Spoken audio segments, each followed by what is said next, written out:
may be the greatest catch I've ever seen in my life.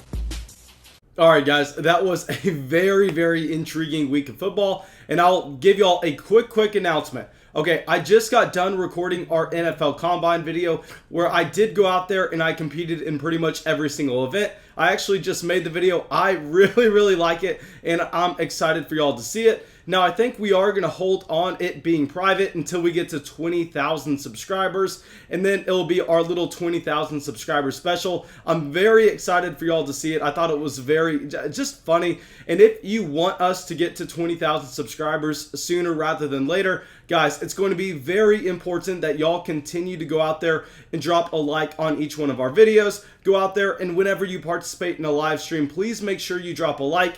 We are going to be making 3 to 4 videos every single day this week. We are going to be making a live stream every single night. So guys, please, there's going to be a ton of opportunity. There's going to be a ton of content. But because we upload so much, because we go live so often, YouTube really does not want to promote the channel. The only way we get our videos recommended is if they have an insane like to dislike ratio. So please, guys, this week it's going to be more important now than ever for y'all to go out there and be making sure you are dropping likes on videos. But let's get into this video and let's talk about 10 lessons that we learned from week 9. And the first lesson learned is going to be something that we got horribly wrong, so I need to address it right away. Corey Davis. Okay, so y'all know, if y'all hung out in any live stream this week, I came out and I said, I don't care that Corey Davis has a tough matchup. Corey Davis is a wide receiver that we thought was very talented, and clearly he just was not able to produce because of the combination of injury and Marcus Mariota being his quarterback earlier on in his NFL career. We thought that now that he got over both of those two humps, we were actually going to end up seeing Corey Davis being a consistent starter for us at the wide receiver position. I told a ton of y'all to put Corey Davis in your starting lineups. Trust me, I had Corey Davis in a ton of my own lineups. Now he goes out there, does not draw a single fantasy point. I was going and I wasn't watching the game, so I was trying to figure out if he was injured, what was going on. And no, there's no report that I can find about a Corey Davis injury. If he was and I'm wrong, please let me know in the comments below. But clearly, I think that we just got a little bit too excited based on the last 2 weeks of production. We really wanted to jump to a conclusion that we really wanted to see about a year ago. That was completely on me. That was not even a good process play. That was just a horrible bias that I had developed. And I am very sorry on that. I'm very sorry for anybody I told to start Corey Davis. This is a wide receiver I still think we need to be rostering to see if anything changes in his offense. But for now, we cannot consider putting him in our starting lineups. Okay, now our next lesson learned is Josh Allen is going to destroy bad defenses. Now, this is exactly what I said in every single live stream. I told everyone that had Josh Allen to not go out there and sell Josh Allen yet, to really make sure that we had him in our starting lineups, knowing that he was going to be a top 3 quarterback in fantasy this week, because the Seattle Seahawks are a team where you can't really run the ball against them. You have to air it out, and it is very easy to do so. They allow so much efficiency throughout the air every single week. Now we saw Josh Allen really take advantage of that in week 9, but we have seen just the tale of two cities with Josh Allen. I mean, against good matchups, he absolutely destroys. Against tough matchups, I mean, he really crumbles. So I will say with Josh Allen, if you don't want to deal with this volatility going forward, I think this could be a very nice spot to go out there and sell him high and make sure that you are getting a wide receiver or a running back that's going to make a difference in your starting lineup. Okay, now our next lesson learned is Christian McCaffrey is back to being the running back 1 in fantasy football. I mean, just absolutely insane the amount of usage that we saw from Christian McCaffrey. Yes, we thought that the efficiency was going to be there just because we knew that he was the number 1 running back in terms of catching the ball out of the backfield. So generally a touch for Christian McCaffrey is significantly more valuable than a touch for running back X. But we did not expect this type of usage. I did go out there, and I may be able to put on a tweet on the screen. I don't know if I'm going to spend too much time on that. But y'all know I repeatedly said that Mike Davis was not going to be seeing a good amount of looks in this offense once Christian McCaffrey came back. I know that we saw actually their coach go out there and say that Mike Davis was going to get 30% of the snaps. I made fun of people who actually believed in that. I made fun of people who actually talked about that because we kind of acknowledged the fact that what the hell is the coach supposed to say? Is he supposed to say, but you know, Mike Davis, thank you so much, man, for being our starting running back for the past month. But now we have Christian McCaffrey back. You are a bum. McCaffrey is elite. You are going to get no playing time whatsoever. No, you can't say that in a press conference. So we knew McCaffrey was going to get that type of usage. But what I did not expect is I did not expect his overall team target share to be as high as it was. I mean, right now, guys, with McCaffrey, he looks like he's going to be a true league winner yet again in 2020.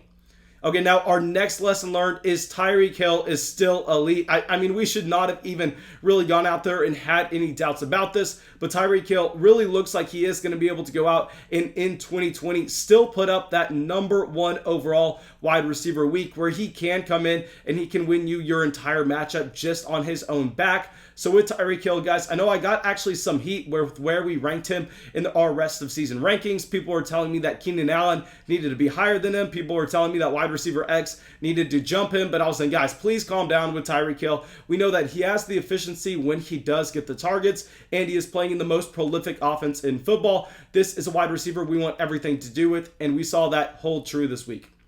Okay, now our next lesson learned, this was actually a lesson that we took away last week as well. I just want to double down though, and it looks like Drew Lock can provide some value for the offensive weapons in Denver. Now I will say, guys, this was a very, very easy matchup for Drew Lock, and he actually looked bad while this game was competitive. He did all of his damage in garbage time. Regardless, it does look like he has that upside where we may be able to rely on a Jerry Jeudy going forward, and as well a Noah Fant.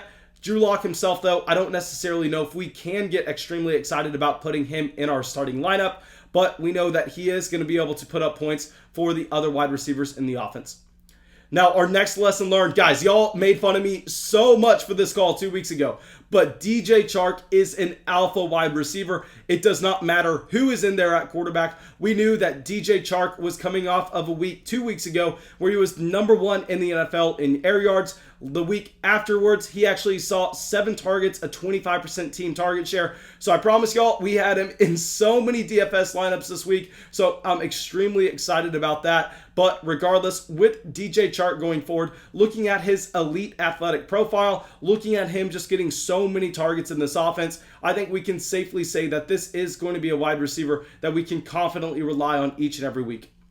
Okay, now our next lesson learned, guys, I know this isn't a big storyline, but I just want to come out here, run a quick victory lap because I don't know how many times I had to talk about this in this live stream this week, and y'all know I was getting annoyed, but Dez Bryant is not rosterable. Guys, there is no reason to have Dez Bryant on your team. Now, I actually went out and I said that if Dez Bryant was a top 15 wide receiver in fantasy this week, I would go out there and I would get my belly button pierced and put it on the YouTube channel. I mean, we knew that he had no upside whatsoever. This is a wide receiver that last time we saw him in the NFL, he was incredibly inefficient, and we want nothing to do with him. Okay, now our next lesson learned is CeeDee Lamb and Amari Cooper still have some life. Now, I said both of these wide receivers were guys that I did not want anywhere near my starting lineup in week 9 based on them having a horrendous matchup, but I definitely still wanted them on my rosters for when we were going to get Andy Dalton back in, when we were going to get plus matchups for these wide receivers. And even in one of the toughest matchups that they're going to see all year, even with some of the worst quarterback play that they're going to see all year, they were still able to go out there and provide some kind of fantasy production. They actually kept this game close. I mean, if y'all have seen that final drive where CeeDee Lamb had that fantastic catch on the sideline, I mean, it looks like these 2 wide receivers may be the top 2 wide receivers in the league in terms of just a overall team pair.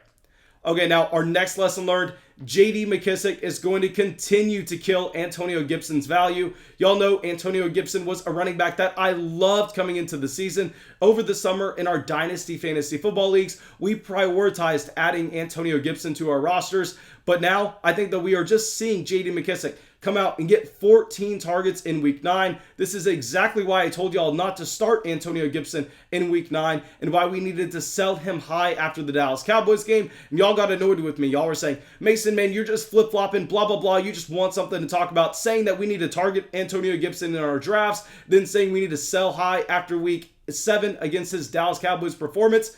And guys, I'm hoping after now that we've seen his usage be exactly what I was worried about the past 2 weeks, after you actually got to profit off of him, that y'all can come back and leave me some, give me some apologies, because really those comments were just out of left field. Clearly, we just pegged Antonio Gibson correct. J.D. McKissic is going to continue to cap his overall ceiling, and I really don't necessarily know if we can ever see him reach his running back 1 potential. And now our last lesson learned, this is something that we got wrong, but it was not Kenyan Drake's fault that Kenyan Drake was not producing in Arizona. It was the offensive line. Coming into this week, we actually had Chase Edmonds as a top 12 running back. We confidently said he was going to be a running back 1, and he got the exact type of usage that you would want to see. But the problem is only 2.8 yards per carry, so it didn't really matter that he saw over 20 carries whenever he was not able to go in there and provide you any type of efficiency whatsoever. Now, thank you guys. I really hope y'all enjoyed this video. I really hope y'all got something from it. As always, if y'all did, please make sure you go down there, drop a like, leave a comment, subscribe to the channel. It really helps us out. And that's all I got for y'all. Have a great day, guys.